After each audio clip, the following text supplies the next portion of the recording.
On va passer la parole à Olivia Zambrowski. Olivia était chef à Créteil, PH à Créteil. Elle a fait un mercato dans un centre parisien privé qui est connu, qui s'appelle l'Odéon. Une expertise française, européenne et mondiale sur les dystrophies génétiques. Et alors, Olivia, on voit beaucoup de dystrophies en ville. Est-ce qu'il faut toutes les envoyer chez toi? Est-ce qu'on peut les gérer nous-mêmes? Est-ce qu'il faut faire beaucoup d'examens? On se pose beaucoup de questions, donc tu vas nous expliquer ce qu'il faut faire pour les dystrophies génétiques qu'on voit en ville, chez nous, en cabinet.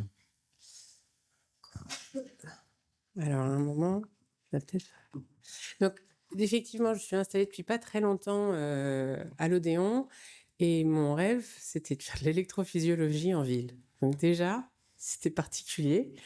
Après donc 15 ans à faire de l'électrophysiologie à l'hôpital et du coup avoir acquis via l'électrophysiologie une expertise en dystrophie rétinienne, je me suis retrouvée dans ce cabinet de rétine où il y avait la capacité en fait de répondre à mon rêve d'avoir ma machine d'électrophie. Ce qui était complètement un peu dingo, hein. Je l'assume complètement. Donc aujourd'hui, c'est vrai que mon activité à l'Odéon, c'est moi beaucoup quand même de rétine médicale de base. Et après, j'ai les dystrophies rétiniennes qui nécessitent pas mal d'organisation pour pouvoir le faire. Parce que oui, il y a quand même beaucoup d'examens à faire pour pouvoir aller jusqu'à la génétique si c'est ça qu'on veut. Et pourquoi est-ce qu'on voudrait aller jusqu'à la génétique aujourd'hui? Je vais vous le montrer à la fin, c'est qu'il y a une vingtaine d'études qui vont arriver dans les 5 prochaines années sur des traitements où on a besoin de connaître la génétique ou pas, mais où il faut déjà que le diagnostic soit posé. Donc aujourd'hui, c'est difficile de ne pas aller jusque-là. Et dernièrement, il y a tous ces traitements, moi, qui me posent souci dans la tête, c'est tous les traitements de la DMLA atrophique, où globalement, je pense qu'il y en a beaucoup qui sont des traitements, des pathologies génétiques non connues, à début tardif. Et si on commence à traiter des patients génétiques avec des traitements de DMLA atrophique, on va biaiser tous les résultats des études et ça va faire non sortir les médicaments. Et deuxièmement, on va pas avoir les résultats escomptés parce que c'est pas le même mécanisme. Donc, qu'est-ce que c'est qu'une maladie, une dystrophie rétinienne? C'est des maladies rares à transmission familiale qui sont progressives, évolutives, qui peuvent toucher toutes les surfaces de la rétine et qui peuvent survenir à tout âge. Moi, j'aime bien, en électrophysiologiste, encore une fois, les classer par structure touchée parce que c'est comme ça qu'on réfléchit devant un ERG. Mais ça peut aussi être en fonction de la génétique et du gène touché. Mais globalement, c'est vrai que le gène peut... un gène malade peut donner plusieurs types d'atteintes fonctionnelles et de pronostics évolutifs. Donc, c'est pour ça que je préfère la classification par structure touchée. Donc, soit on peut parler de dystrophie rétinienne avec atteinte des couches externes, soit qui se limite à la macula, soit qui touche l'ensemble des cônes, soit qui touche les cônes et les bâtonnets.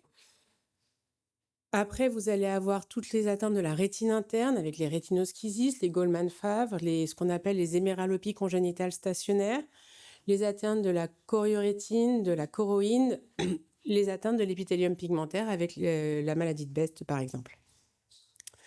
Donc, quand est-ce qu'il faut y penser quand vous êtes devant un patient lambda? C'est quand il commence à se plaindre de signes fonctionnels, avec la photophobie, l'héméralopie, le rétrécissement du champ visuel. Il y en a pas mal qui parlent de maladresse, ils se cognent, ils renversent. Mais pour eux, c'est jamais pathologique parce qu'ils sont nés avec. Ils vous disent jamais ça a baissé d'un coup. Ils vous disent oui, c'est vrai, je suis maladroite. Alors ça c'est assez facile, le nystagmus à début précoce. Rarement des patients vont se plaindre de dyschromatopsie parce que pareil, c'est d'évolution tellement lente qu'ils s'en rendent pas forcément compte. J'ai un patient de 80 ans qui m'a décrit ces couleurs qui étaient le violet ressemblait à du orange, qui ressemblait à du marron, mais c'est très très rare. Et l'évolutivité des symptômes, c'est quelque chose d'intéressant. Il me dit avant, j'arrivais à me débrouiller, maintenant, j'y arrive plus. Après, il y a les lésions rétiniennes, évidemment, avec des taches blanches, des pigments périphériques, un remaniement maculaire, des vaisseaux grêles, alors ça, il faut y penser, et les altérations en OCT ou en autofluorescence, si vous avez la possibilité de le faire. À l'interrogatoire, donc c'est rare d'avoir affaire à un arbre généalogique en consultation. Ça, c'est ce que je fais pendant mes consultations maladies rares. Mais il y en a qui vous parlent de bilan familial, disent ma grand-mère avait ça et ma mère avait ça, ou tous les frères de ma famille ont un nystagmus congénital. Ça, il faut y penser. Dans ces cas-là, si vous y pensez, ben, vous pouvez très bien soit les adresser directement vers un centre de maladies rares, soit moi, si ça vous arrange. Au cas où. Hein. Non, mais c'est vrai, en France, aujourd'hui, on est... donc en ville, on n'est pas beaucoup. Il y a Lucie Abouaf qui fait ça super bien, qui est à Lyon. Il y a Zanlonghi qui est maintenant parti de Nantes et qui est à Rennes. À Nantes, il y a encore un centre où ils en font encore. Mais il n'y en a plus tant que ça en ville qui arrivent à aller jusqu'aux résultats génétiques assez facilement. Donc, quand on nous les envoie, parce que je pense qu'on fonctionne tous pareil, il y a besoin d'un courrier. Mais pour les centres de maladies rares, c'est exactement pareil. Il y a besoin d'un courrier expliquant qu'est-ce que vous avez en tête. Et après, nous, on va décider quel est le protocole d'examen qu'on va devoir faire. Donc, de quoi j'ai besoin d'imagerie multimodale avec du grand champ, de l'autofluorescence, de l'angio parfois, mais c'est pas du tout systématique. Aujourd'hui, on ne fait plus d'angio dans les Stargardt, par exemple, ce qui était recommandé avant. Parce que toute l'imagerie et tout le reste nous permet d'aller au diagnostic sans prendre le risque d'avoir comment ça s'appelle ? Une allergie et l'OCT, excusez-moi. Le champ visuel, en gros après, c'est tout ce qui est fonctionnel. Donc le champ visuel Goldman, qui est pour moi primordial. Pour le diagnostic initial et avoir le droit au test génétique, il faut un Goldman. Et pour l'analyse génétique, donc ils vous le demandent. Et après, pour tout ce qui est MDPH, tout ça, ils vont vous le demander en binoculaire.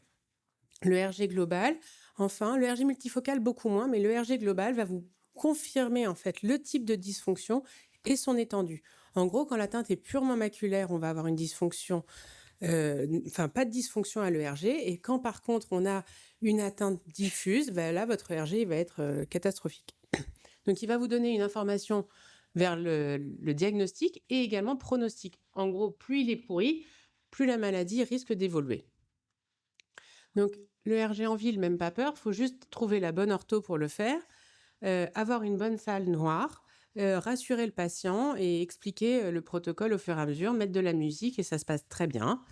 Le protocole, on arrive à faire des protocoles ICEV en ville sans difficulté, c'était flash blanc. On commence par l'adaptation à l'obscurité, puis on fait à la lumière et il ne faut pas faire d'imagerie ou d'examen avant qui va éblouir le patient. Sinon, on remet à zéro tous les compteurs, il faut réattendre énormément de temps et beaucoup plus que les 20 minutes recommandées. L'interprétation, elle se fait en fonction du contexte clinique, de l'importance donc de connaître un peu des informations avant de voir le patient, sinon je ne sais pas ce que je lui prescris. Et on va comparer en fait les réponses de chaque petite case à une réponse normale. C'est un peu comme un ECG où chaque ligne se lit un peu séparément et on sait à quoi doit ressembler la réponse sur cette ligne-là. Ce tableau, je l'aime bien parce qu'il représente un peu comment je réfléchis. Je commence par demander aux patients est-ce que vous êtes plutôt héméralope ou est-ce que vous êtes plutôt photophobe ? Je leur fais le RG global et en fonction de ce qui est le plus atteint, je vais aller vers tel ou tel type de diagnostic. Évidemment, si les bâtonnets sont plus atteints, je vais aller vers une rétinite pigmentaire. Si le RG est strictement normal, mais qu'il y a des grosses taches blanches un peu partout en autofluorescente, je vais demander un EOG. Si tout est normal, je vais me dire que c'est maculaire. Et c'est comme ça que je vais vers mon diagnostic. Et c'est sans avoir regardé encore l'imagerie. Mais je vais en avoir besoin à un moment, c'est évident. Donc, une fois qu'on a fait tout ça, que j'ai envoyé au patient le devis, que je lui ai bien expliqué que c'était moi qui allais faire les différents choix des examens, parce qu'en fait, l'ophtalmo, souvent, qui me le prescrit pas forcément l'examen qu'il faut, je vais pouvoir le voir en consultation. C'est des consultations qui me prennent à peu près 40-45 minutes pour les premières fois où je les vois, et ils ont déjà eu tous les examens avant.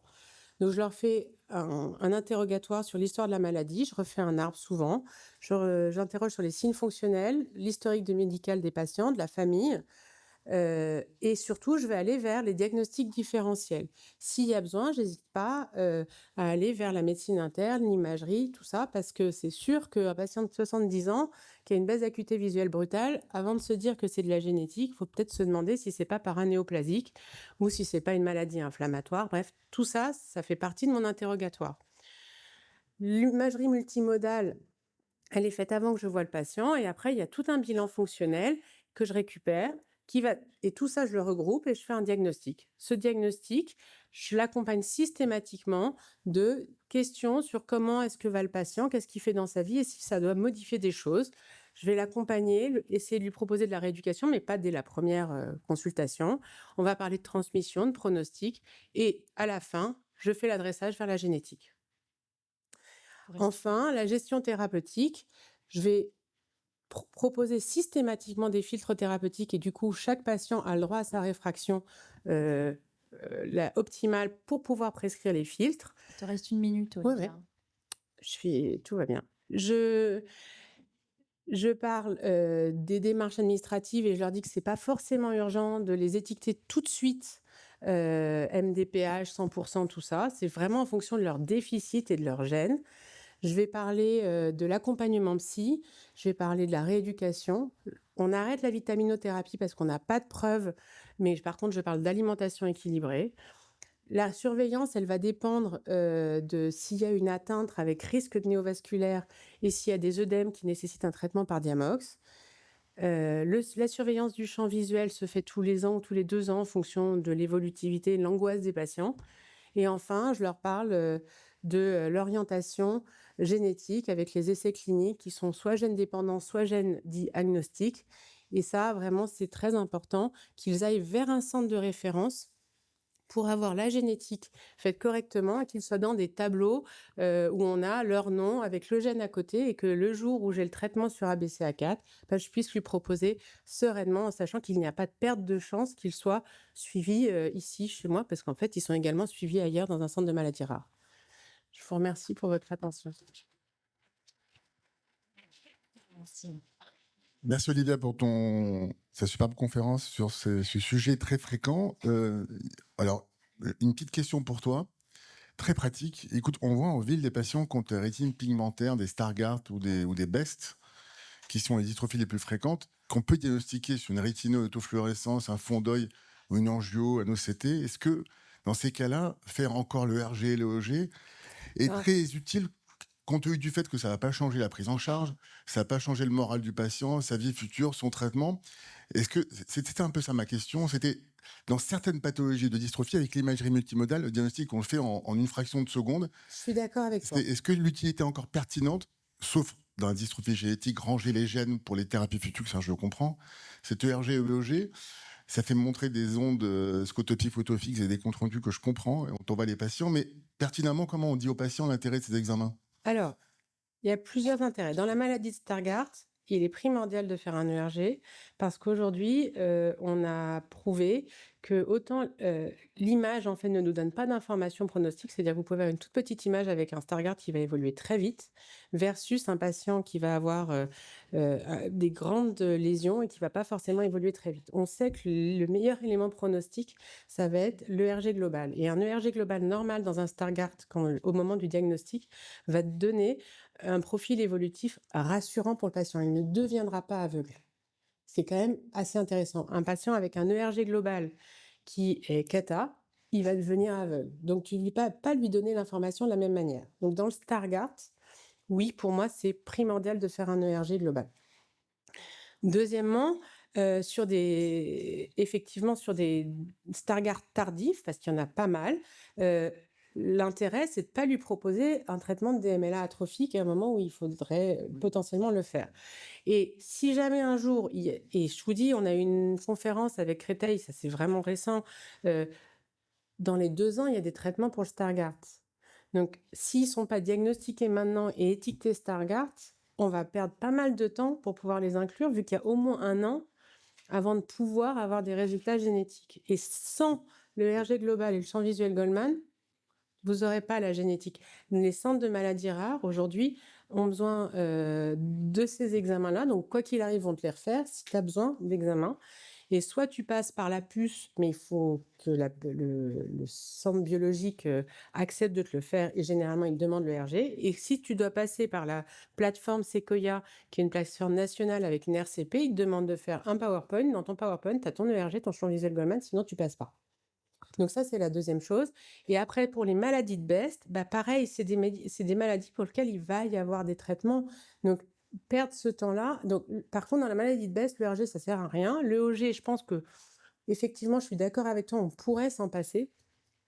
Parce que c'est assez facile d'avoir un diagnostic, mais tu as des fausses maladies de BEST. Tu as plein de gènes qui sont des pseudo-BEST, soit du PRPH2 qu'on avait également dans les pseudo-Stargardt, mais tu en as également d'autres où ça ressemble à du BEST. Le nombre de patients où j'ai dit c'était un BEST, c'est pas du tout un BEST, je sais toujours pas ce qu'ils ont.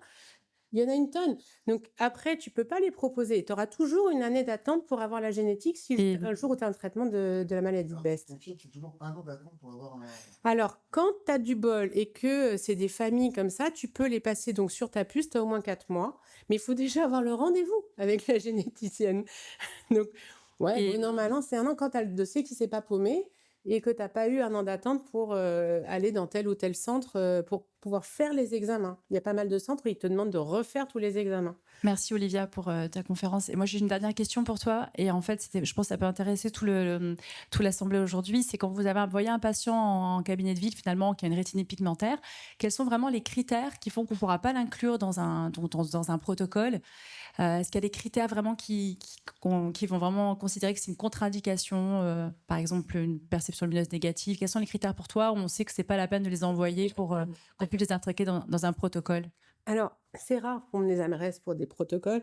Aujourd'hui, je pense qu'il y a pas mal de patients, de gens qui me les adressent aussi pour pouvoir ne pas avoir à donner toute l'information, eux, sur le pronostic et l'évolution.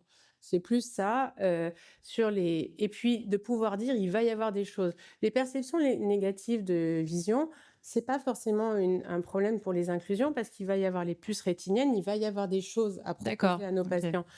Ce ne sera pas moi qui le gérerai directement. Donc on les envoie quand même en centre de maladies rares, bien évidemment. Il vaut mieux les envoyer tous en centre de maladies rares finalement et leur donner un espoir. D'accord. Moi, je ne suis pas centre de maladies rares, mais j'adresse après pour la génétique au centre de maladies rares. Merci Olivia.